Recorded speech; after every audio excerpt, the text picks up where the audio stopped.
Ce moment-là, en fait, je me suis dit, c'est maintenant ou jamais, quoi. Soit je tiens la chandelle, soit je tiens sa bite, mais il allait avoir un...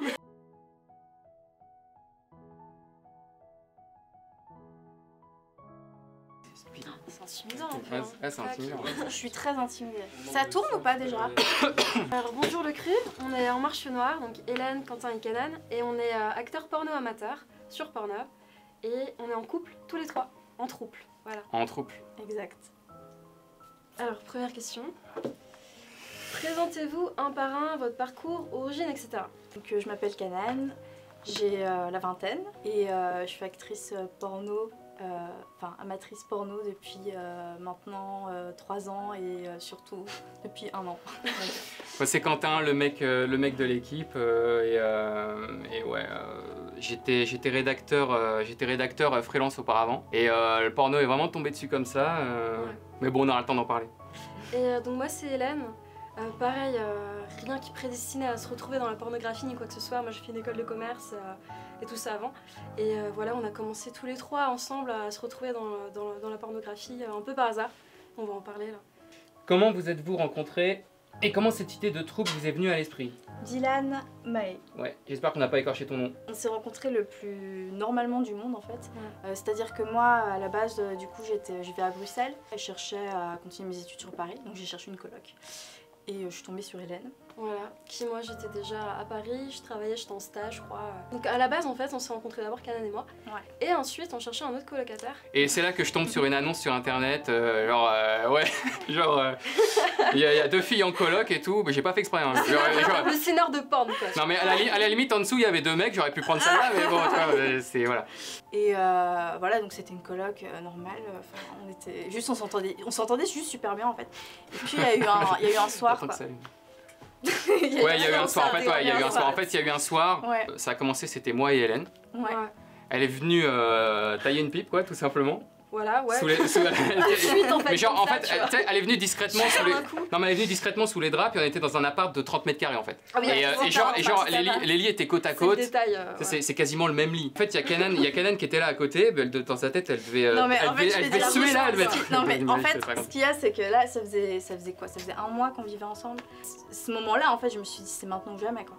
Soit je tiens la chandelle, soit je tiens sa bite, mais il allait avoir un truc qui allait se passer ou qui allait pas se passer, mais c'était...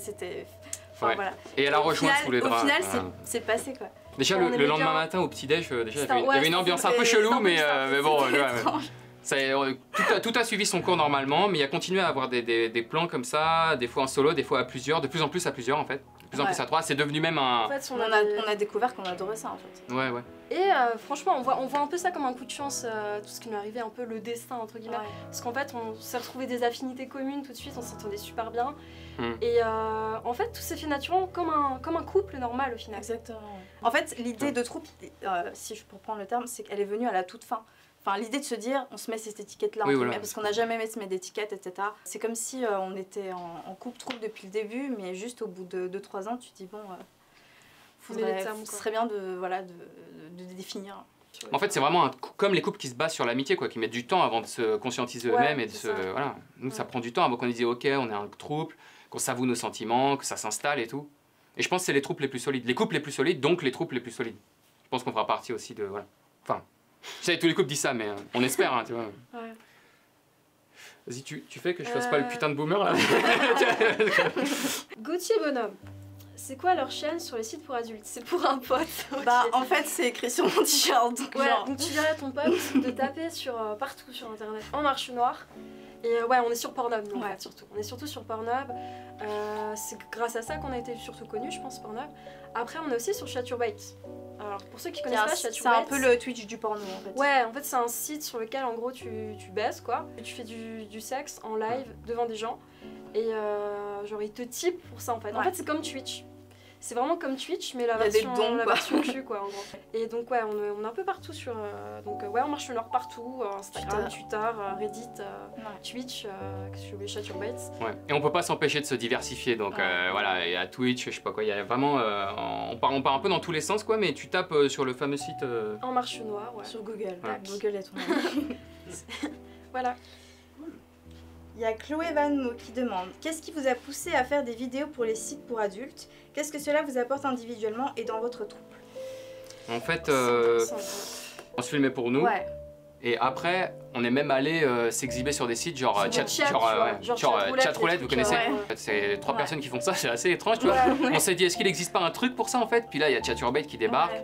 Puis la première fois qu'on a posté des vidéos sur Pornhub, en fait, on a mis ça comme ça sur internet en mode, oh, venez, 100 vues sur la vidéo, voilà, ça va bider, et puis c'est pas grave. D'ailleurs, il y a eu 100 vues au début. Ouais, non, il y avait 100 vues. Je sais pas c'est la première vidéo qui a marché, et puis ça a commencé à bien prendre, genre les gens kiffaient, on avait nos premiers commentaires, on se dit waouh et tout, ouais, il y a des gens qui nous regardent et tout, trop bizarre.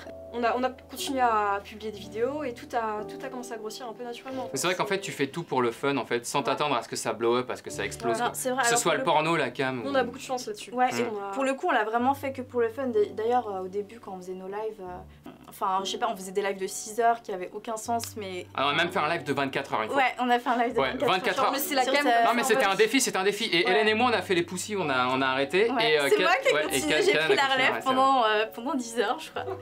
Et pendant 10 heures c'était blind tests musicaux pendus avec les gens. Ouais, c'est un peu n'importe quoi. Mais nous on est très, on est vraiment les vrais amateurs je pense. Ouais. Truc. Alors les gens nous disent souvent qu'on ressemble plus à des... soit à des geeks, soit à des youtubeurs, soit à même des twitchers ou n'importe quoi, mais pas des acteurs porno en tout cas. Quand tu nous vois là, tu dis pas des acteurs porno. Ça c'est pas vraiment le... Tu vois. Mais après pour répondre quand même à la question, qu'est-ce que ça nous apporte aujourd'hui quand même? Parce que ça nous apporte quand même des trucs. Ouais, parce que Chloé Vanno, on a toujours pas répondu en fait. Hein. En fait ça nous soude quand même en fait, le fait. Parce qu'au final, bon voilà, on est en mode c'est pour le fun et tout. Le côté sérieux du truc, c'est quand même un travail. Aujourd'hui, on a envie vraiment de ce qu'on fait en fait. C'est le truc qu'on n'a pas encore dit. Ouais. Depuis cet été, depuis été 2020, on arrive à envie. Donc on se professionnalise entre guillemets. Puis maintenant, le truc kiffant, c'est qu'on a vraiment notre image. Enfin, en marche noire, c'est.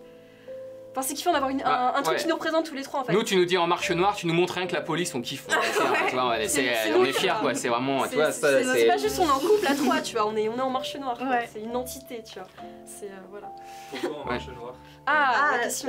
En fait, c'est simple. Au début, c'était pas en marche noire, c'était marche noire. Il y a plusieurs références. C'était forêt, commune, non et un personnage de roman. Et là-dessus, il y a Macron qui arrive avec son parti. Voilà. En fait, on a commencé le camming en même temps que les élections présidentielles de 2017. Et du coup, les gens, en fait, quand on s'exhibait en live, ils nous disaient « Ah, on marche, etc. » En fait, ils faisaient la blague. Oui, c'était une blague en fait. On faisait un petit jeu de mots, on s'est dit « Ah, c'est marrant. » Et vas-y, on va rename en marche noire direct comme ça. On a rajouté le 1. Puis je trouve que ça représente mieux, au plus ça fait plus groupe, tu vois. Plus, en fait, c'était genre l'envers du décor, tu vois. La France en marche, mais en marche noire, tu vois. La France, le négatif d'en marche. Ouais, on aime bien dire maintenant, on est l'upside down, la France et tout. Et puis voilà pourquoi on marche noire. Mais je sais plus, je voulais dire un autre truc, je sais plus ce que c'est. C'est pas grave, tu diras, putain. Est-ce qu'on vous reconnaît dans la rue? Subissez-vous du harcèlement sur les réseaux? Alors, dans la rue, alors c'est plutôt moi qui me fait me reconnaître dans la rue. Parce que je pense que nos plus grosses vidéos qu'on buzzait, c'était surtout moi l'actrice principale, entre guillemets. Tokyo. Et donc ça arrive. Tokyo, Tokyo, et l'autre vidéo sur... Tokyo et lave-vaisselle pour ceux qui... drame de l'eau. Non, l'évier et le robinet, quoi. Voilà, c'est le private joke pour Tokyo et robinet, quoi, les deux vidéos. C'est quoi Tokyo, pour ceux qui connaissent pas? Ouais, en fait, on a fait une vidéo cosplay sur la série Casa des Papel. Et parce qu'apparemment je ressemble à l'actrice. Non mais t'as joué dans la Casa des Papel toi? Ah oui c'est vrai, c'est moi l'actrice. Je me suis reconvertie en pornographie. Non mais donc du coup on a fait une vidéo un peu cosplay là-dessus et du coup les gens maintenant ils sont associés ils ont associé ma personne à l'actrice de Casa des Papel. Je me demande si elle a regardé la vidéo. Possible. Bref. On s'est posé la question. Par contre, les rares fois où ça s'est passé, qu'on a été reconnu dans la rue et que la personne est venue nous voir, franchement, aucun problème. À chaque fois, les mecs sont super sympas, ils sont grave contents à nous voir, ils sont en mode on peut prendre une petite photo et tout. En mode. Non, c'est vrai. Et donc du coup, pour ce qui est du harcèlement, nous on n'a jamais eu de problème, genre dans la rue et tout. En ligne, c'est un peu plus différent parce que t'as l'anonymat. Mais je dirais que on n'a pas de harcèlement. On a eu des haters qui nous ont saoulés et tout. On a eu des... Mais rien de particulier... Enfin, après, je sais pas, c'est notre expérience personnelle, mais rien de particulier, on a beaucoup de chance là-dessus. C'est possible de recevoir des trucs de ouf, mais en fait, je sais pas pourquoi, nous, on est plus habitués que les autres. Vraiment des menaces de mort, mais en fait... Non, mais déjà, c'est rare quand même. Non, mais c'est vrai, c'est assez rare, mais quand j'en reçois, moi, je ressens rien perso, parce que quand tu te mets sur Internet, faut accepter que t'appartiens au domaine public, en fait. C'est ça. Aujourd'hui, il n'y a pas un seul de nous trois qui, un seul jour, a été mal à cause de commentaires sur les réseaux, etc. On n'a jamais dû se rassurer ou c'est jamais arrivé. C'est vrai qu'il y a pas mal de croyances sur quand t'es dans le porn et tout, tu te fais harceler de ouf et tout. Nous, franchement, notre point de vue, c'est peut-être parce qu'on a de la chance, mais il n'y a pas trop de ça, quoi. Enfin, vraiment, ça va, quoi. Ok, bon. Alors. Une différence entre les vidéos et la réalité. C'est marrant, ça comme question. Forcément, il y en a une. Je pense qu'il y en a pour tout le monde. Mais après, moi, je dirais qu'on est plus quand même dans la réalité au final que dans la. Il y a plus de. Oui, quand même. Ouais, il y a plus, c'est plus réel qu'autre chose. En fait, à la base, notre chaîne aussi, on l'a créée sur la base d'un fantasme sexuel. Un fantasme sexuel qu'on a tous les trois, en fait. C'est, enfin, si vous allez sur notre page Pornhub, vous voyez écrit en gros BDSM, harem, blowjob, je crois. Tout est dit, The French Blowjob harem. Et nous, c'est un fantasme qu'on a tous les trois, en fait. Et qu'on a envie d'exporter en France et de montrer que le BDSM ou ce genre de fantasme aussi, c'est pas que des fantasmes masculins.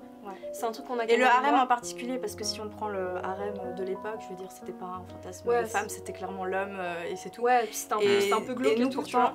Et nous, c'est un kiff qu'on a sexuellement. Et du coup, qu'on veut vraiment mettre en avant sur notre chaîne. Donc là-dessus, c'est vraiment un truc très réel. S'il y a d'autres femmes qui ont ce fantasme, mais comme nous, désolé, je parle des femmes parce que les hommes, c'est un peu plus évolué. Tout le monde lui dit, ouais, il est chanceux, il se met bien. Mais nous, on veut dire, on est chanceuses aussi, tu vois, parce qu'on kiffe faire.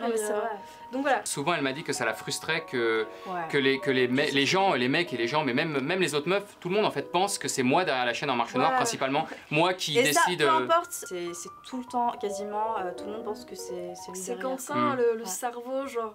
Mais parce que c'est l'homme, et dans la pornographie, les femmes, elles sont encore vues plus comme des, malheureusement, peut-être côté accessoire, alors qu'il y a énormément de femmes entrepreneuses dans le porn aujourd'hui, heureusement, c'est cool. Et elle a une perversion de ouf. Ouais, je préfère le dire. On est des tarés. Elle est pire que moi, là. Il y a des vidéos, vous verrez. En tout cas, c'est un truc qu'on kiffe tous les trois et qu'on aime bien, voilà. Qu'on veut mettre en avant et qu'on veut montrer, voilà, qu'on veut exporter dans le porn. C'était notre fantasme de base et on est de voir qu'on fait du contenu là-dessus et que ça marche et qu'il y a le public est là pour kiffer ça. Ils sont là, ils répondent présent, ils disent ah putain merci de faire ce genre de vidéo, c'est ce que je voulais voir, ça m'excite à mort. Ouais. C'est génial quoi. Tiens. C'est comment choisissez-vous vos titres de vidéos? Waouh. Alors ça c'est lourd comme question. J'adore cette question. C'est très compliqué. Soit t'es méga excité. Ouais. Et il y en a un ou trois qui a une idée de ouf, il dit s'il vous plaît on met ça c'est un truc de ouf. Veto quoi. Mais ce titre et la vidéo, regardez le titre et la vidéo, putain c'est juste trop hot. Et du coup on dit bah allez c'est bon, tu vois. Et sinon, il y a d'autres moments quand c'est des vidéos plus artsy, plus intellectuelles, avec un fond et tout. Là, ça part, ça part en brainstorming vote. Et genre hier, ça nous a pris le titre. On a fait un brainstorm d'1 heure, 1 heure et demie pour choisir quel titre on allait mettre dessus, quoi. Et c'est devenu The Tenet Double Blowjob. Donc vous voyez que le brainstorm, des fois, tu dis, vous êtes sûr qu'il n'y avait pas une autre option? Tu vois ce que je veux dire? Un conseil pour ceux qui veulent se lancer dans le porno amateur, trouble. En fait, le porno amateur, en fait, ceux qui veulent se lancer dedans, vraiment... Après, non, se lancer dedans, ça veut dire en vivre ou c'est l'enfer? Tu vois, parce que... Moi, surtout, j'ai un conseil, en fait.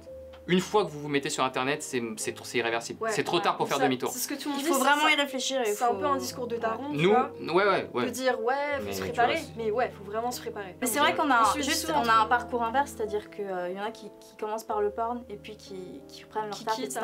Nous, c'est tout l'inverse, quoi.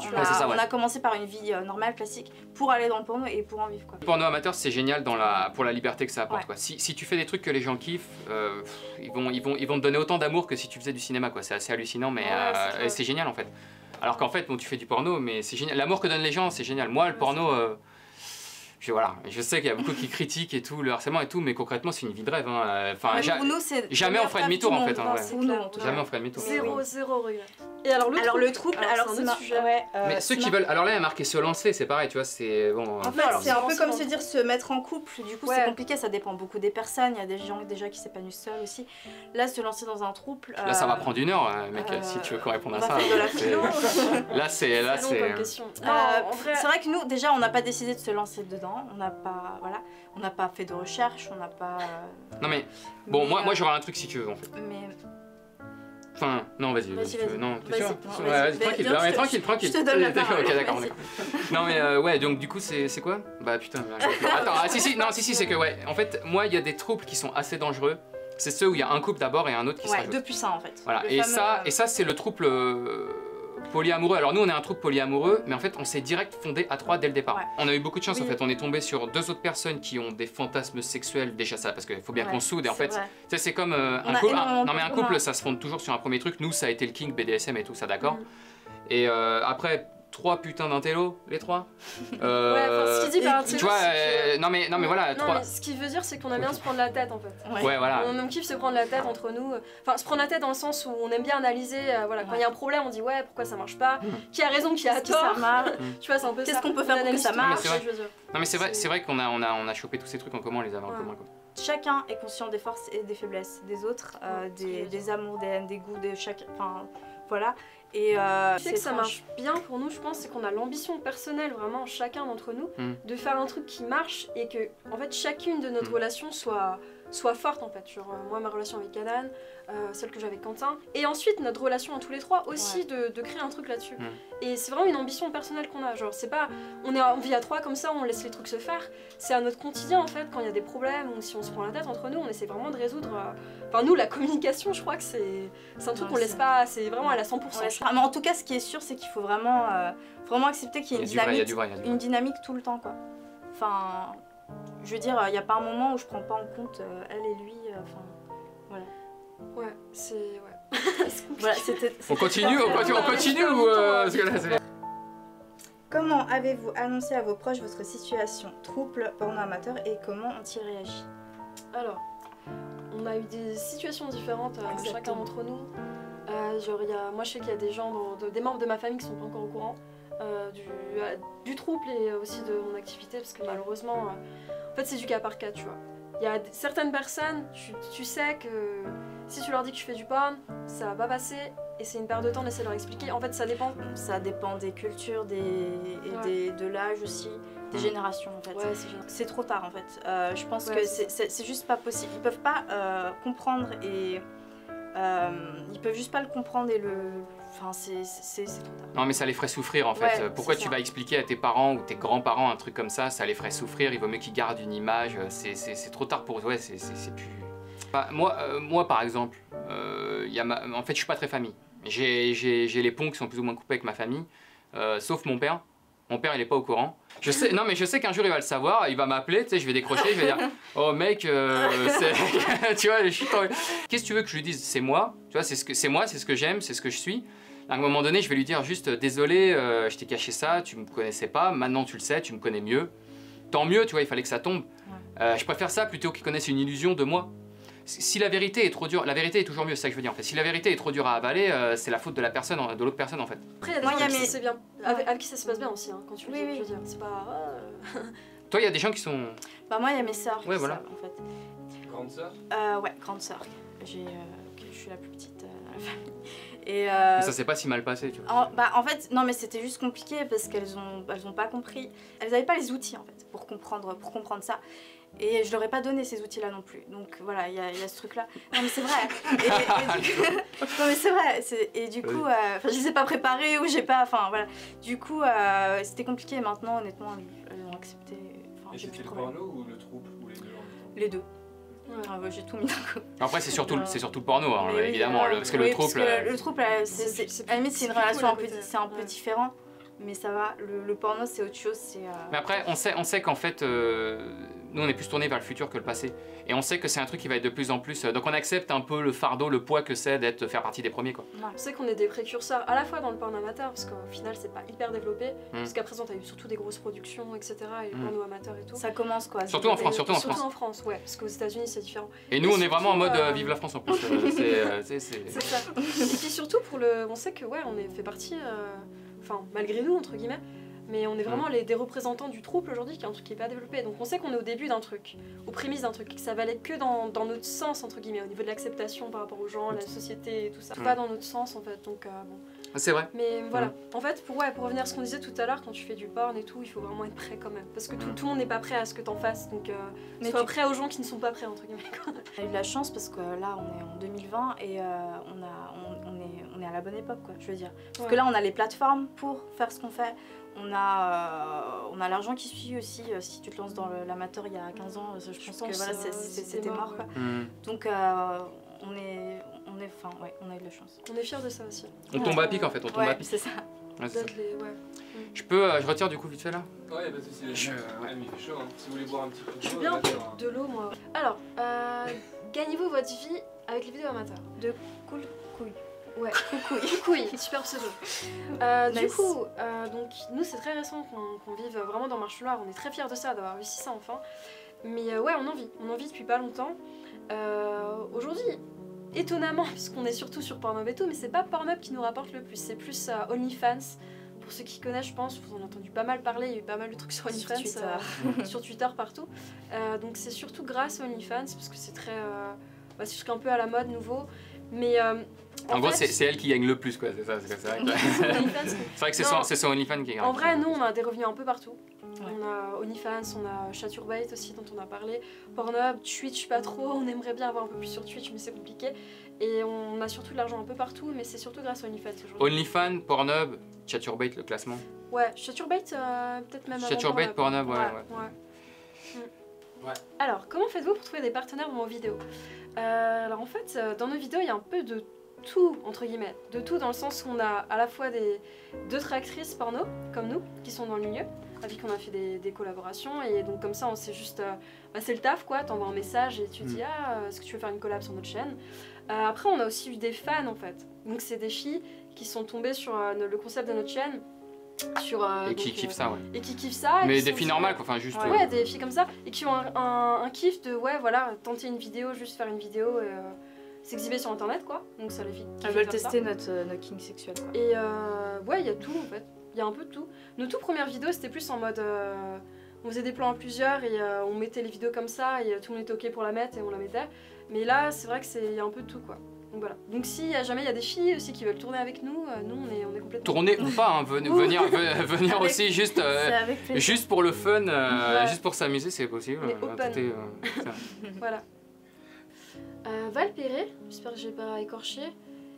Y a-t-il des crises de jalousie des uns envers les autres, du type pourquoi t'es plus avec lui que moi? Alors ça c'est la question fatidique, c'est littéralement, je pense que c'est la question qu'on nous pose le plus, mais qui nous touche le moins. Ouais, d'ailleurs on notera que c'est pourquoi t'es plus avec lui, c'est forcément le mec, hein. Ça pourrait être moi qui dit pourquoi t'es plus avec elle, ça marche dans tous les sens. Alors franchement entre nous il y a 0% de jalousie, mais vraiment. Parce qu'on est tous, on a tous les trois une relation différente entre chacun, on sait où elles se situent les unes par rapport aux autres, on est conscient de ça. Et à partir de là, on se dit tout en fait. C'est ça qui fait qu'il n'y a pas de jalousie. Je pense c'est qu'on se dit tout, on est conscient de tout. Donc même si en fait tout est pas égal, genre nos relations sont pas égales les unes aux autres. C'est pas un triangle équilatéral quoi. C'est pour les. On n'a pas dit qu'on voulait. mais du coup ouais. Par contre non il y a pas de jalousie. Pas du tout. Non. Si une des relations se renforce, ça peut que renforcer le reste parce qu'après il y a plus d'attention sur le reste et tout. Donc non, on a juste besoin de voilà. Une question de June et Sim. Comment vous organisez-vous entre vous au niveau des sorties, des baisers et des scènes intimes? Alors, en fait, c'est assez libre. C'est-à-dire que c'est selon le jour, les envies, etc. En fait, on a la chance de tout partager. Donc, c'est-à-dire que comme on partage notre lit, notre activité, notre temps, etc. Enfin, en fait, tout est possible à tout instant. Et du coup, si maintenant moi je veux sortir avec Hélène, etc., ça pose pas de problème. Le duo qui sort le plus, c'est elles deux. Elles aiment bien sortir ensemble. On sort beaucoup ensemble. Elles aiment bien sortir bouffer. Moi, je sors moins bouffer. Après, c'est un casanier un peu. Tu peux rester à la maison et nous on faut aller les chercher dans son terrier. Après, t'as le duo, t'as le couple plus cinéma. Tu vois, ça c'est moi et Hélène. Par exemple. Après, t'aurais le couple plutôt musique. Ça serait moi et Canan. Et voilà, et il y a des trucs. Non, mais en plus, c'est des vrais trucs. Et du coup, et voilà, chaque duo a ses particularités. Du coup, les sorties, c'est plutôt elle. Il y a, en fait. Après, quand même, on a énormément de moments partagés à trois. Voilà. C'est quand même ça le plus commun, je dirais. Mais chaque couple vit au sein du trio. En fait, ça arrive, mais c'est vrai que on partage le plus de choses à trois quand même au quotidien, faut le dire. Ça, c'est sûr. Mais quand jamais on n'est pas à 3 et que ça redevient à 2, c'est comme une bande de potes et ça s'alterne. C'est juste, il parle aussi des scènes intimes. Au niveau du cul, concrètement, c'est surtout à 3. Et si ça se passe à 2 et qu'il y en a une qui n'a pas envie, Une ou un, Une ou un, oui.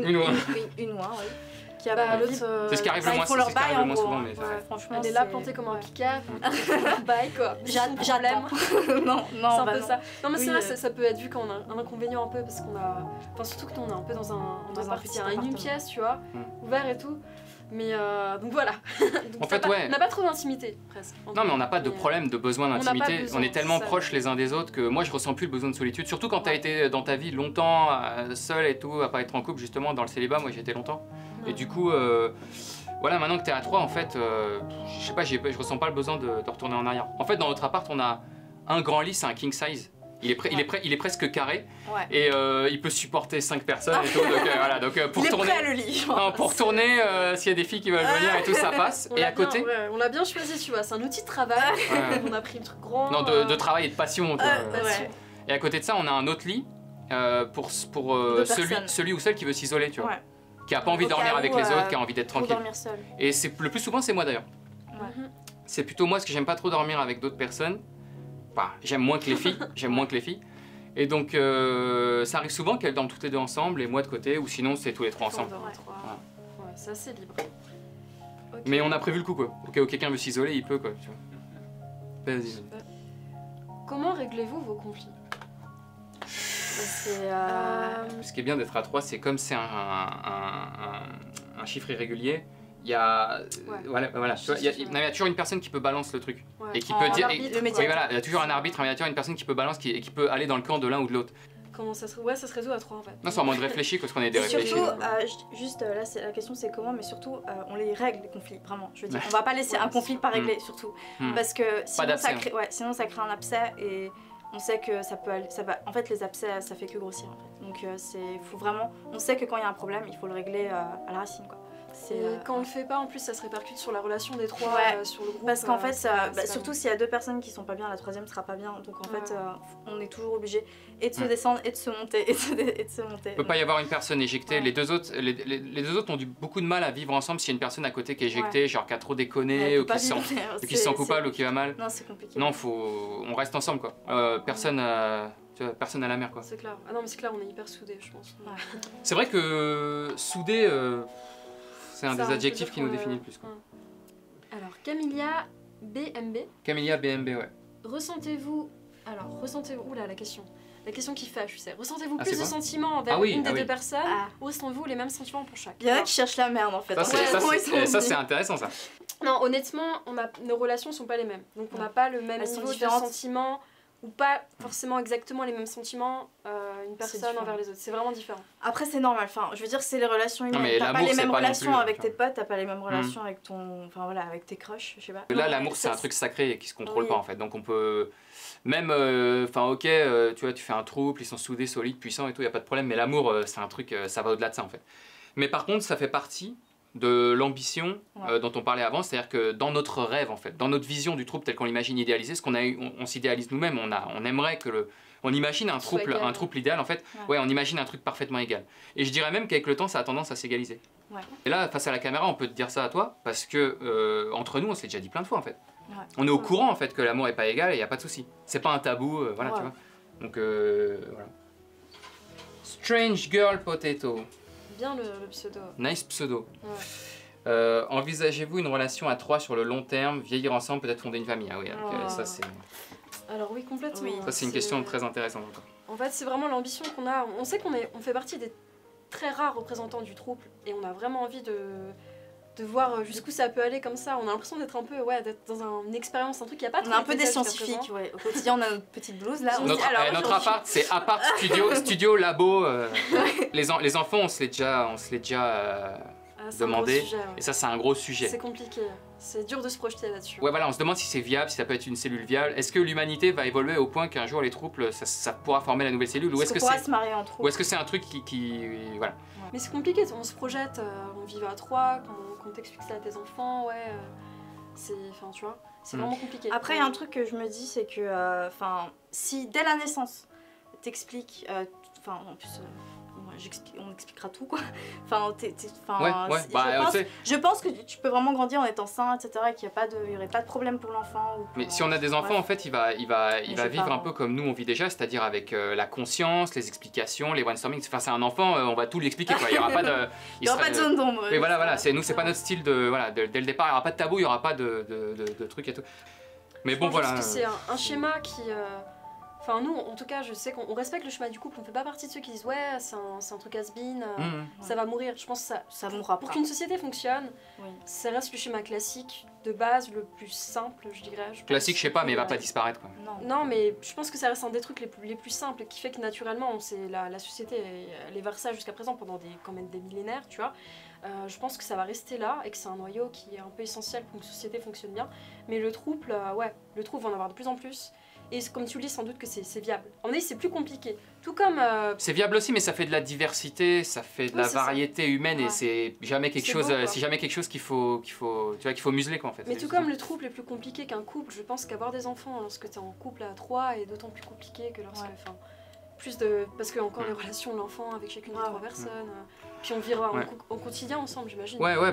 C'est vrai que c'est un peu cliché, mais quand t'aimes quelqu'un, tu veux faire un enfant à la personne, enfin dans l'absolu. Moi je dis je veux 2 enfants, on comprend la raison. C'est pas.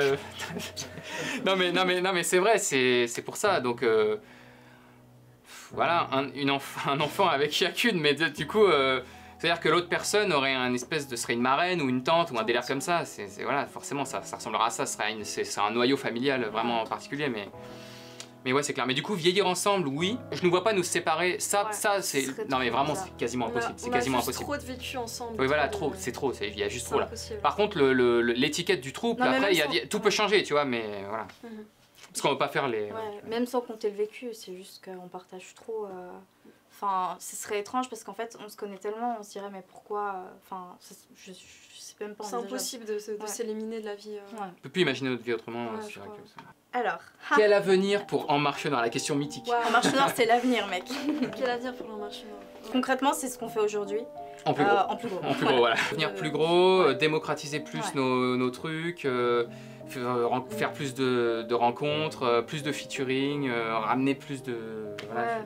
Les Pornhub Awards dans 2 ans, j'espère. C'est vrai qu'au début, En Marche Nord a été créé pour les rencontres en fait. On a créé En Marche Nord, quand on a créé ce pseudo, c'est notre pseudo sur des sites de rencontres pour rencontrer des filles. Et pour leur proposer des plans à plusieurs en fait. C'était ça, c'était que du cul alors. En fait, c'était vraiment que du cul. Non mais en fait En Marche Nord au début c'était le pseudo de notre trio en mode venez faire des plans à plusieurs avec ce trio si vous voulez, on s'appelle En Marche Noire, enfin on s'est trouvé ce truc tu vois. On adore ce qu'on fait pour l'instant, on adore ce que ça nous apporte et on a juste envie de voir jusqu'où ça peut aller et ce qu'on va avoir d'autre comme fruit quoi demain quoi. En Marche Noire. Tout ce que je veux, j'avoue, En Marche Noire tout ce que je veux c'est que... Parce qu'il y a encore plus de choses intéressantes et On sait pas ce que ça peut devenir. Une maison de production...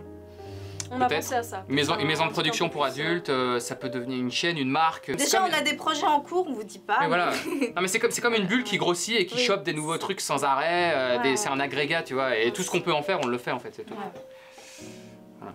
Alors, une petite dédicace pour Cru dans votre prochaine vidéo. Mais avec plaisir. Carrément, vous la faites. Franchement, on le fait. Tu veux quoi comme dédicace? Non. Salut Cru. Ok.